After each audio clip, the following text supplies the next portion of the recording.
Hello everyone, स्वागत है आप सभी का मेरे इस प्यारे से यूट्यूब चैनल में, जहां पर मैं आज क्लास 12 का फिजिक्स का एक बहुत इंपॉर्टेंट डेरिवेशन है जो कि एग्जाम में मोस्ट इम्पोर्टेंट पूछी जाती है। उस टॉपिक का नाम है capacitance of A parallel plate capacitor. अब इस पैरेलल प्लेट कैपेसिटर के अंदर इसका कैपेसिटेंस निकालेंगे। कैपेसिटेंस कैसे निकालेंगे वो देखेंगे। तो इसके अंदर होता क्या है, जहाँ पर हमारे पास क्या है, दो प्लेट्स होती है, plate A and plate B. और प्लेट ए पे जो चार्ज लिया हमने प्लस क्यू लिया है, दूसरी प्लेट पे हमने चार्ज लिया माइनस क्यू।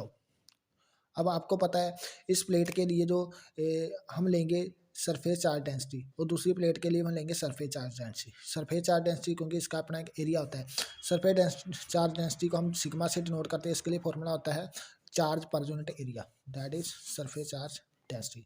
तो जहाँ पर हम ए प्लेट के लिए प्लस सिग्मा लेंगे और दूसरी प्लेट के लिए हम माइनस सिग्मा लेंगे सरफेस चार्ज डेंसिटी। और इन दोनों प्लेट्स के बीच का जो सेपरेटेड डिस्टेंस है वो है डी। और आप जानते हैं कि जब दोनों प्लेट्स के बीच में जहाँ पर चार्ज का डिफरेंस दिख रहा है, ठीक है, एक प्लेट पे प्लस चार्ज है, दूसरी प्लेट पे माइनस चार्ज है, और दोनों के बीच में डिस्टेंस डी है, तो एक इलेक्ट्रिक फील्ड सेटअप हो जाता है। इलेक्ट्रिक फील्ड की जो डायरेक्शन होती है प्लस से माइनस की तरफ होती है, ठीक है। तो एक तरह का इलेक्ट्रिक फील्ड सेटअप हो जाएगा इस तरह से, ठीक है, plus two minus, plus two minus. तो अब हम इसके लिए लिखेंगे किस तरह से एग्जाम में, वो मैं आपको लिख देता हूँ। तो ये मैंने लिख दिया है कि दोनों प्लेट्स के बीच में डिस्टेंस दिया है, और दो प्लेट्स के बीच में चार्ज क्या है, एक प्लेट पे प्लस है, दूसरी प्लेट पे क्या है, माइनस है। तो प्लस क्या हो, एक सरफेस चार्ज डेंसिटी है ए पे, और minus sigma surface charge density है एट बी पे।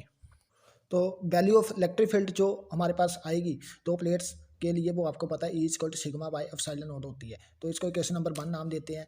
बट हम जानते हैं कि जो इलेक्ट्रिक फील्ड की जो वैल्यू अदर वे में कैसे डिनोट करते हैं, E equal to D V by D R, ठीक है। और इसे हम लिख सकते हैं E Y B Y D.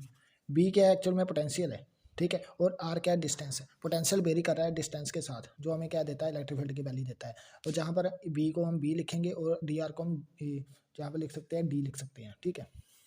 अब क्यों डी लिखा, क्योंकि जहाँ पर हमारे पास वेरी जो डिस्टेंस करेगा, डिस्टेंस में जितना डिस्टेंस कम या ज़्यादा होगा उस हिसाब से इलेक्ट्रिक फील्ड की वैल्यू आएगी। और बी क्या है, इन दोनों प्लेट्स के बीच में चार्ज, एक प्लेट पे प्लस चार्ज है, दूसरी पे नेगेटिव, उसकी वजह से पोटेंशियल बनेगा। तो हमारे पास फॉर्मूला जी अनदर फॉर्मूला हो गया E equal to B by D. इसे क्वेश्चन नंबर 2 नाम दे देते हैं।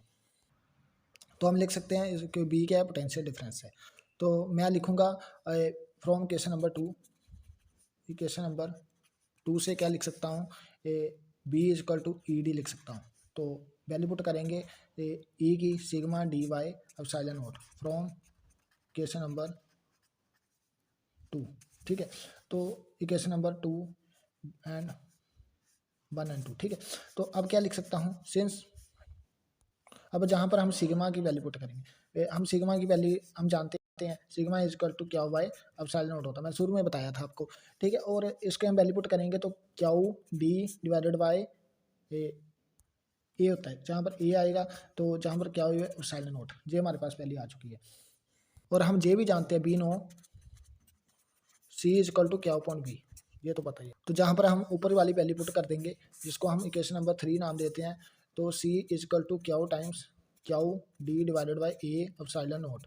तो जहाँ से क्यू कैंसिल हो जाएगा, तो ये ऊपर जाएगा तो क्या आएगा, silent note A divided by D. तो ये एक्चुअल में हमारे पास कैपेसिटेंस